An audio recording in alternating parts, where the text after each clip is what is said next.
and welcome to the Taylor Family Kitchen. And I have kind of goaded my husband here into showing you how to make the best, absolute best hot chocolate ever. And this is an orange hot chocolate that he started making. I don't even remember when he came up with the recipe, but my goodness, is it good.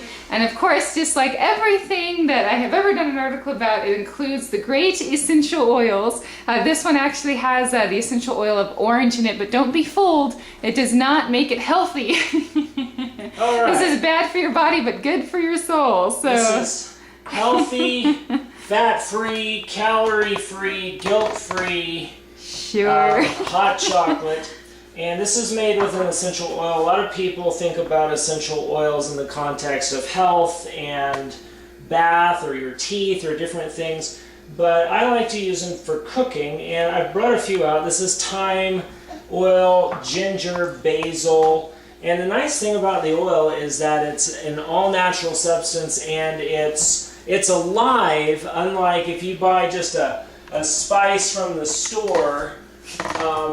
This is a little oregano. Well, it's dead plant matter in there, is all that is. But if I get ginger or basil, this is the essential oil or the essence of that basil plant. So I really like cooking with this stuff. And so this is hot chocolate. And so for this hot chocolate, the very first thing you want to do is take about a tablespoon of real butter.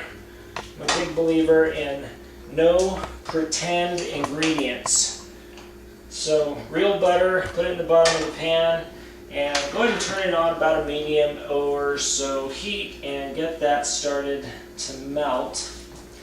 And once the butter melts, we're going to add some gourmet vanilla extract. Not pretend vanilla, this actually came from a vanilla bean.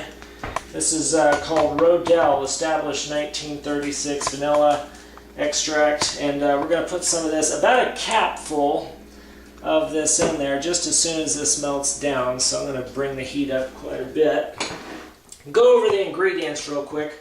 This is a basic hot chocolate with essential oil of orange, which is this one right here. You can also use peppermint. You can also use any kind of oil that fits well with chocolate. Orange and chocolate go very, very well, so I've selected orange, and it's a favorite of my wife. Orange oil. You're going to garnish it, and you always can add certain kind of dry brown seasonings like a nutmeg or clove or a cinnamon. Nutmeg and orange go well together. Clove and orange go very well together, so I'll probably use clove here today. Incidentally, if you decide to make a peppermint hot chocolate or a peppermint mocha, anything with peppermint and chocolate, using an essential oil, you want to cut the dosage about in half. So I'm going to use 2 to 3 drops of oil in the hot chocolate today of the orange, but if you use peppermint, 1-2 drops tops in there is what you want, nothing more than that. So I'm going to turn this down. I turn this on to high just to heat the butter up. You can hear it kind of sizzling in there a little bit. And to the butter, I'm going to add about 3/4 of a teaspoon or so of vanilla in there. And I'm going to let that sizzle in there for 20-30 seconds. And on top we're going to put, this is 2 tablespoons right here. So I'm going to put about 4 tablespoons-ish of, this is the non-sweetened cocoa powder that you would buy and bake with. This is a little more than that, but I'm going to put that in there just like that. And I'm going to put 1 more of these in here, and a little bit more, about like that. So, not cooking as a precise science, but more in like some art form. And we're going to stir this in here and let it thicken up really, really nicely.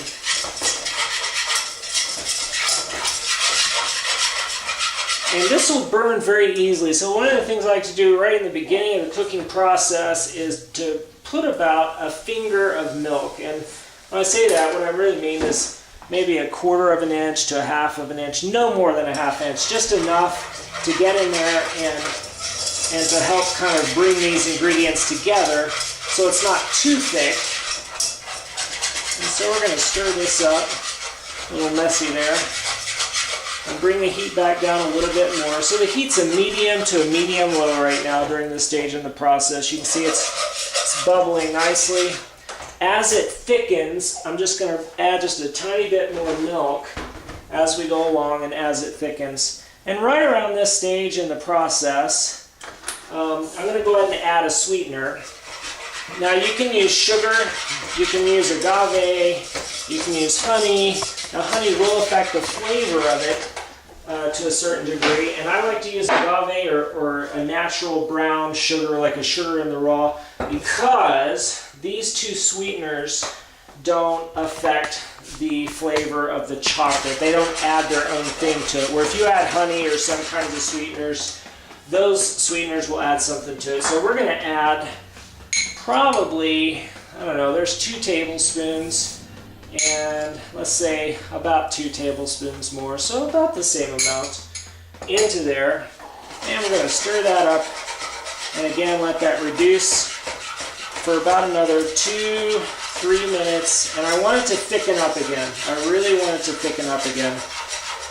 So that's this part of the process, is just letting those base elements kind of combine a little bit in the pot and thicken up a little bit in the pot before we go ahead and add the oil, and then we'll add the milk last but not least.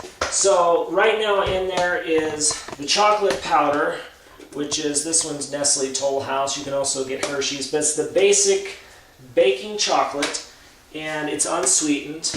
And you can see that bubbling. It's coming up to a nice, kind of a low boil. And what you want it to do, and the idea here is that it's reducing a little bit. And I've got some sugar in the raw in there. And that's my sweetener. And to top this off at the end of the day, I think we're going to use cloves. Cloves mix well with oranges. You see cloves in a whole clove in an orange slice in a lot of wintertime drinks. So clove and orange mix nice together, and it'll really kind of offset the orange in this little hot chocolate recipe. So that's actually beginning to smell quite wonderful. It's dark at this point. The flavor is dark, and the orange is going to lighten that up just a little bit. And I'm going to say 1 to 2 more minutes of it, just light boil right there. And I've got the burner on a medium.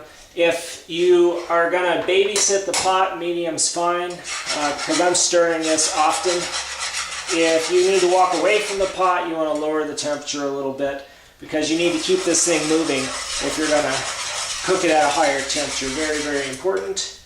And then the base on this was butter and a little bit of milk. You can also use a heavy cream, and if you're not going to watch it as closely, you can cut the milk with a little bit of water or whatever. So here it is. Now, what we're going to do is, at this stage in the game, we're going to add our essential oil of orange. And here it is. Now I want you to pay close attention here and see that we're going to put in 1, 2, 3, and I think a 4th one got in there. So that is all you want to use for, and this will make probably 4, maybe 5 mugs of hot chocolate by the time we're done. That is all the oil you want to use in this, and basically I'm going to let that oil mix with these elements for probably another 10 or 15 seconds. And then finally, at this point, we're going to add the milk. And you want to stir the milk in. Everything is nice and reduced. The flavors have commingled nicely. So I'm going to bring this in here.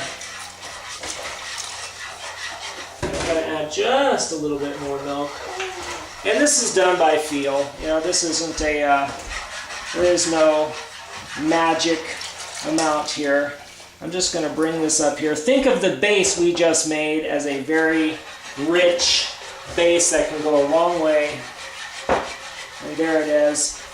And once I bring the milk in, I can go ahead and bring it up to a high temperature, stir it, and go from there.